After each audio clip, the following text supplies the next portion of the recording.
Hey guys, welcome back to my channel, King What If here, and this will be a new what if, a new what if, an interesting what if that I've never tried before, and depending on how good it does, I kind of want to keep going. And this is called What If Tanjiro was trained by Captain Yami slash had dark breathing. So basically, it speaks for itself. And this was really the only picture I could find that showed anything relating to darkness. And I think it's kind of fire. Anyway, how about this? If this video gets 5 likes, I'll continue it. That's a good like goal. And now let's continue. So, we start off like in the beginning of the anime. And Tanjiro had just come back. Tanjiro had come back from the mines as he'd gotten coal, and he was sent by his mother to go get some coal. And he was sent by his mother to go get some coal. And Tanjiro would have gotten the coal, and he was going to go to town. And he would go to town and make his daily rounds, and so on and so forth, just like in the anime. And he'd be stopped by the old man, as the old man would tell him to get inside and there were demons. And Tanjiro would sleep there and would go back to his house in the morning and see everybody but Nezuko dead. And he would start running. Now, basically just like in the original, this where things would really start for this what if. And after Gyu had knocked out Nezuko, Gyu would say,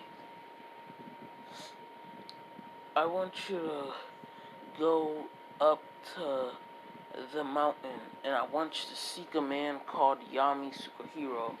Tell him that Gi Tamako sent you, as Gyu would teleport. Now, something I have a question about, and answer this in the comments if you want. Two things. One of these questions will actually really impact this what if. One, when Gyu teleports like that, because we've seen him do it twice, like, one in the first episode where he just disappeared, and then one like episode 26 in the last episode where he disappears again while Tanjiro's talking to him. How fast do you think he's moving? And second, do you think the techniques are visible? Like, for example, do you think when Tanjiro used his water technique, there's actual water? Oh my god. This is what I do in solitude. But I am in solitude. Anyway, like, for example, when Zenitsu uses his lightning attacks, do you think the lightning is visible? Personally, I do think the lightning is visible. I do think these are real. Okay? Or like when if you watch the Demon Slayer movie, when Rengoku uses his fire, his flame breathing. Yes, when Rengoku uses his flame breathing, do you think the flames are real? Because I sure do. In my opinion, I sure do. So, anyway, yeah. What do you think they're just for effect? Because how I see it is that demons can do different things. Like, that one dude can create spider webs, and there has to be some demons that can, I don't know, shoot ice or fire. Actually, there is a demon that can shoot ice, but that's like a spoiler for the manga. And it's not really a big spoiler. But yeah, there's a demon that can create ice. So maybe I do think it's not just for effect. Anyway, let's get into this. And Tanjiro Tanjiro would Tanjiro would go and he would collect the straw and basket, and nightfall would happen, and him and Nezuko would be walking up. They would reach a temple as Tanjiro would smell blood inside the temple, and he'd run into the temple. Sorry. Tanjiro would run inside the temple as he would see a demon eating, and the demon would chase after him. As the demon would rush to attack him, Tanjiro would quickly slash the demon's chest, with a hatchet, as the demon would be trying to get on Tanjiro, and Tanjiro would be holding it back before Nezuko would kick off its head. And the demons would grow arms as it start to fight Tanjiro, and Tanjiro would headbutt it, as it really be hurting it, as Tanjiro would then go and save Nezuko, killing the demon's body. And Tanjiro would come back as the demon would be there, and he would pull out a knife, and he'd be ready to attack. But a man with a very thick neck would appear behind Tanjiro as he'd say, "What are you doing? That's not gonna work." As Tanjiro would be surprised. He couldn't smell the man, despite the fact he was smoking.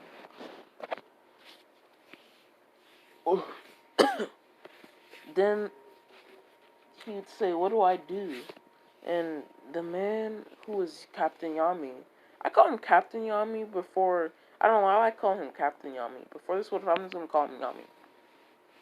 And Tanjiro would ask Yami, "What do I do then?" And Yami would be like, "I don't know, figure it out." And Tanjiro would look around and grab a rock, as he'd be trying to, bash it, but he wouldn't be moving as Yami would just be like, what is this kid doing? But the sun would come up and kill the demon, as, Nezuko would be safe and Captain Yami would make a barrier. After that, Captain Yami would say, "Kid, wait, what do you plan on doing if your sister kills a demon?" Captain Yami would say, as Tanjiro would say, Tanjiro would be stalling, as Captain Yami would go over to Tanjiro and punch him. As he'd say, if your sister kills a demon, you kill her, and then you stay alive and live with the guilt, he'd say. As Captain Yami would say, "So you're the one Gil sent my way." And Tanjiro would be like, "Yes, sir." And that's how. And Captain Yami would be like, "Follow me." As Tanjiro and Captain Yami would start running and running, and Captain Yami would just be running, and Tanjiro would think how he's running so fast, and he can barely hear him, and how can he keep running, and he's smoking, so his lungs should be terrible. But they'd get to the mountain, as Captain Yami would be leaning, and he'd say, "Come on in." And Tanjiro would enter, as the house would be completely dirty. Tanjiro would be like, "Ugh." And my Captain would be like, "Yeah, sorry about the mess. Haven't had some kids in a long time." As Tanjiro would say, "It's no bother." And they'd set up Nezuko, as Captain Yami would say, "Come on."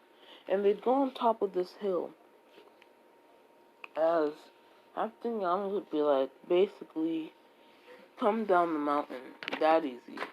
And Captain Yami would be like, "Come down before daybreak, or before I get drunk," he'd say, as Captain Yami would disappear with the mist.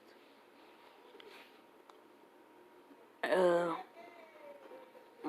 Tanjiro would proceed to make his way down the mountain, as he'd actually do make his way down the mountain.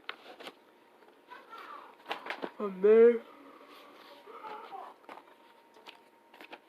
Captain Yami would decide to train Tanjiro. Now, they'd get back, as Captain Yami, the next morning, Captain Yami would start Tanjiro's training, and he'd tell Tanjiro, and he'd basically start teaching Tanjiro the basics on how to swing a sword, and he'd teach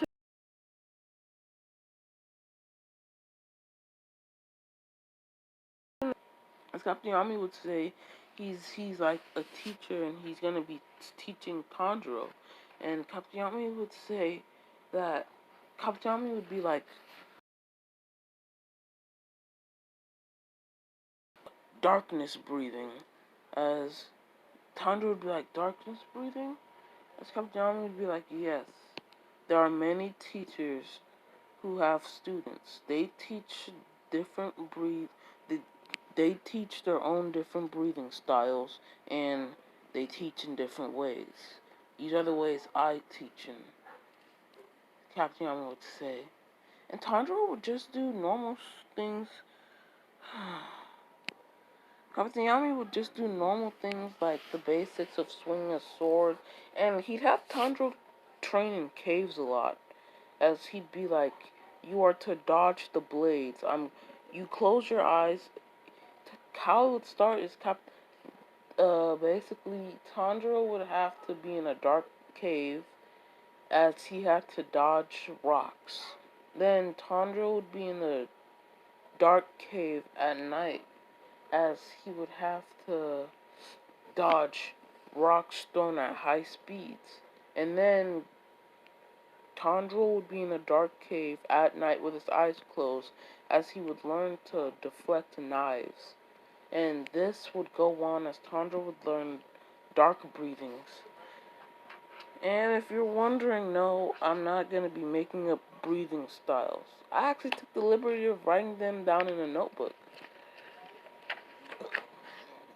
You know, Tanjiro's final test happens as he runs down the mountain and beats it after everything that's happened. And he's super excited.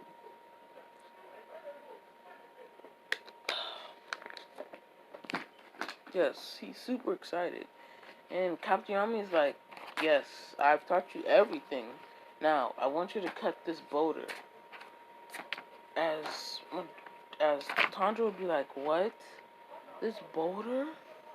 As Captain Yami would be like, yes. Call me when you're done. As Tanjiro would be surprised how. And 2 weeks would go by and Tanjiro wouldn't be able to cut his boulder until he was so close to giving up. He would start headbutting the boulder before he'd hear stop that, as Tanjiro would look up and it would be a blonde-haired kid, as the kid would say, "You look weak. Are you sure you're one of Urkadaki?" Oh, damn it. He'd say, "You look weak. Are you sure you're one of Captain Yami's students?" As Tanjiro would be like, "He knows Yami? Damn it, why am I calling him Captain Yami?" But Tanjiro would be like, "You know Yami? There's a fan behind." Let me just turn off this fan. But Tanjiro would be like, "You know Yami?" As the man would say, "Yeah, I know Yami. I trained under him." As he'd say, "So I expect you to be strong, but you're weak. Because I've already cut through my boulder." The man would say, as Tanjiro would be like, "My name is Tanjiro. What's yours?" And the man's would be like, "My name's Luck." And he'd be like, "Luck, hi." And Luck would be like, "Let's fight."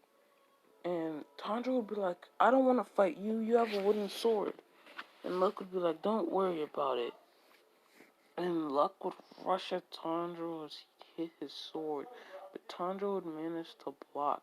He would think about how strong his attacks were despite having a wooden sword, and Tanjiro and Luck would start to fight, but Luck would overpower Tanjiro, as Tanjiro would be knocked out after a hit to the chin with the wooden sword. Quick fact, this is true. Do you know your chin is connected to your nervous